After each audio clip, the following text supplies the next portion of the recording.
What's going on, football fans? It's me, J.R. Clark, back again with another edition of the Pound for Pound. Today I'm going to do my official mock draft. This will probably be the last draft video I do before the draft actually happens, because we're at about 2 weeks out now, or 3 Saturdays, depending on how you want to look at it.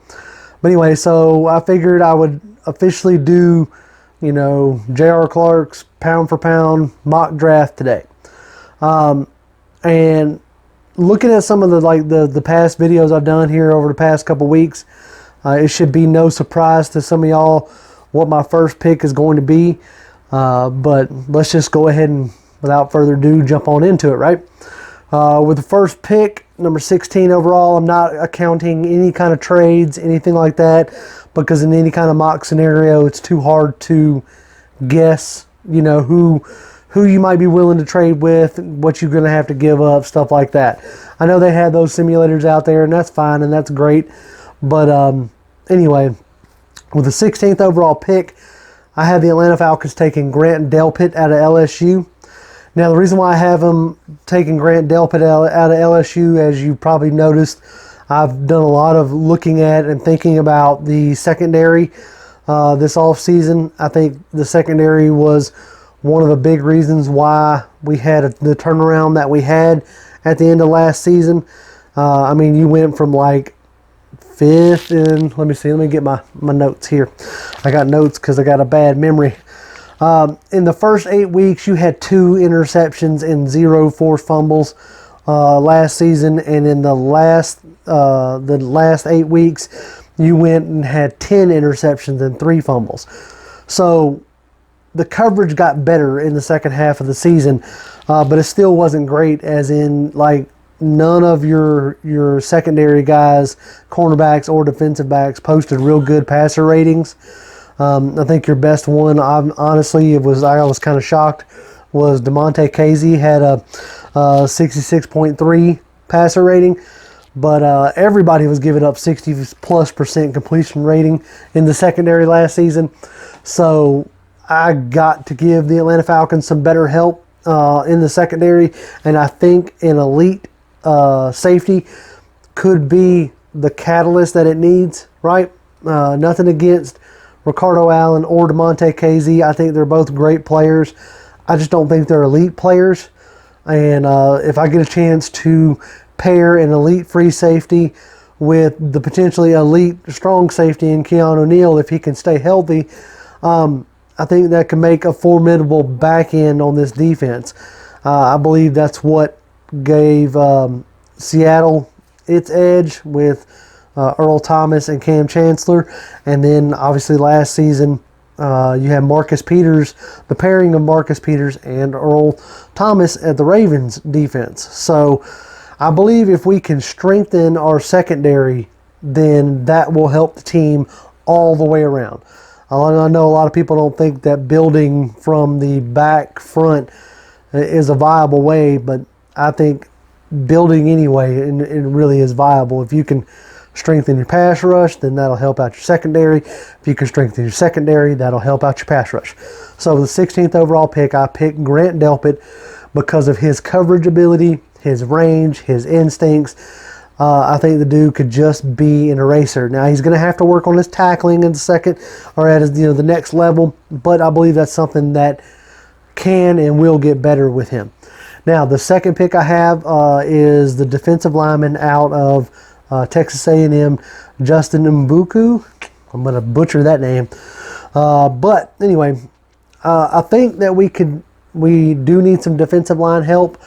They brought back Tyler Davidson.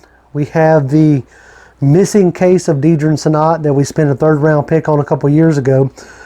But bringing back Tyler Davidson, to me, tells you all you need to know about Deidre Sanat.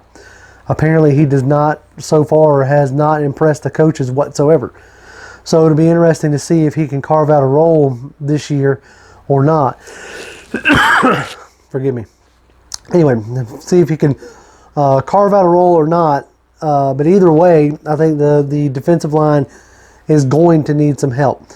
And Justin Muku is a guy who can provide some real power behind Tyler Davidson and Grady Jarrett. He's strong at the point of attack. I was watching a good bit of his film today, and does real good against the run, as far as like splitting his gaps, penetrating the backfield. Just a very active defensive lineman, which is what I like to see in my defensive lineman. I'm not a big fan of, in today's NFL, of a defensive lineman who just wants to build a wall. You know what I'm saying? I like a defensive lineman who looking to be more active in the plays, and Justin Muku out of Texas A&M is definitely a guy who wants to be active in those plays. From the film that I watched, he is definitely a guy that I believe could strengthen our defensive line. All right, on to round three. Round three, I have Joshua Uche out of Michigan. Now, he's another guy that has really caught my eye early on since the Senior Bowl forward. Uche has been a guy that I've been pretty high on. He has a ton of athletic ability. One second. Sorry about that. He has a ton of athletic ability. He can play on the edge. He can drop into coverage. For us, I would like to put him in the Devondre Campbell role. I think that's a role that, for the vast majority of that role, I believe Foye Oluokun is going to take up those snaps. But the times last year, and especially in the second half of the season, when you did deploy 3 linebackers, you used Devondre Campbell as more of a rush linebacker. Okay, so that's what I would like to see Uche as, more of a rush linebacker. You know, the vast majority of the time, you have him rushing after the quarterback, but you know, he's got enough athleticism and coverage ability to drop off into coverage, cover tight ends, cover running backs. He's a very versatile player, and I think he could be a very valuable piece on this defense and alleviate some of the snaps that are going to be vacant by not having Devondre Campbell on the team anymore. So I don't know how many of y'all have thought about that, but that's something that I think is going to be a bigger vacuum to fill than we're thinking. But that's Josh Uche. I think that he could come in and initially fill that role and maybe even grow into a situational pass rusher for us. So going into the top part of the 4th round, another edge rusher for me, because I do think that you can't have enough pass rush. You know, you had last year, you had Adrian Claiborne, and you had obviously Vic Beasley, and you had Tack McKinley, and Devondre Campbell at times. So this year you're going to have Stephen Means, you're going to have John Kaminsky, but you're not 100% sure what you got in Stephen Means, and you're not sure how much growth you have in Kaminsky. Kaminsky seems like more of a defensive end or defensive tackle guy than versus a pure defensive end. So I would like to pick out of Michigan State Kenny Willix, or Willix. Y'all know I'm bad with names. Don't make fun of me. Anyway, he is an extremely athletic defensive end. I know some of y'all may have saw the Twitter post of him working out, doing a bunch of athletic stuff. He's your atypical high motor guy. Think of Chase Winovich last year from Michigan, but this guy's more of a true defensive end. I think he could help definitely in the run game, and for sure, and could potentially give you some help in rushing the passer.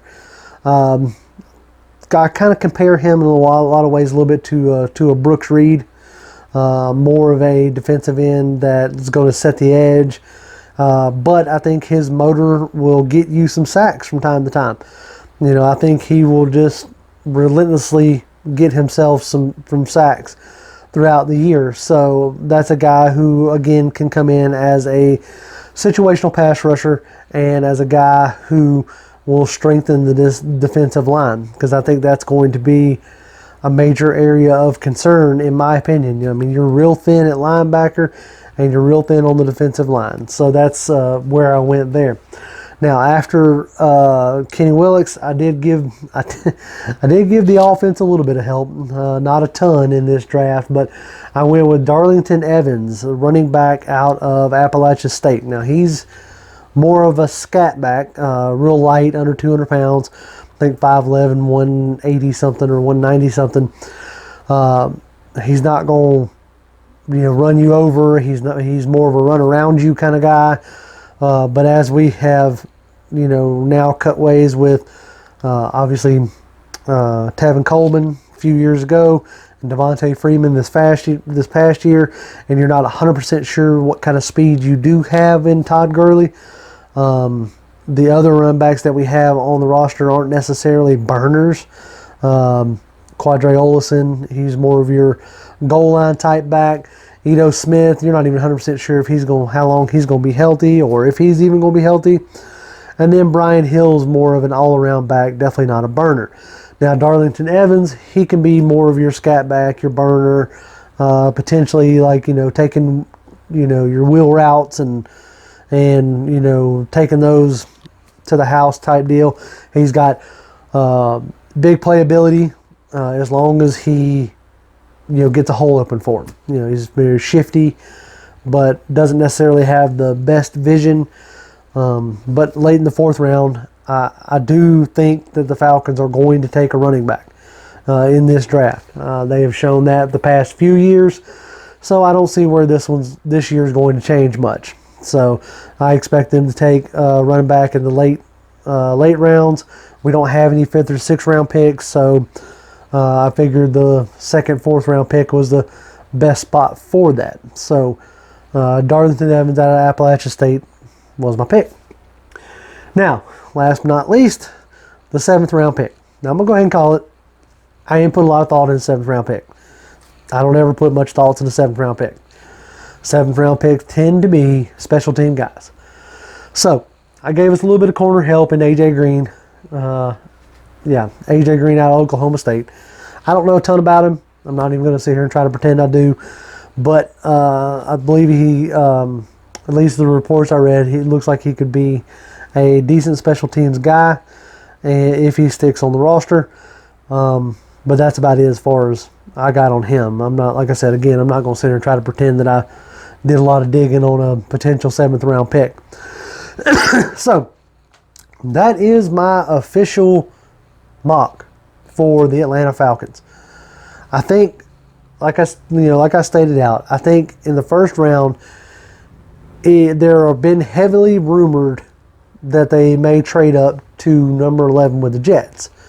Now, that all could be just smoke. They could just be testing the water. But if they're going up to number 11, it could very well be for, like a Javon Kinlaw. I don't think Kinlaw is going to make it past 12. So that makes sense if they trade up that high. I believe that somebody like a Kinlaw would make sense there. Or if somebody else, like possibly an Isaiah Simmons, if he falls. I don't think he's going to fall that far. I don't think Isaiah Simmons makes it out of the top 10. But for some odd reason, if he is sitting there at 11, it wouldn't surprise me one bit if they went up to get him. Because he can give you a lot as in, linebacker and or safety help.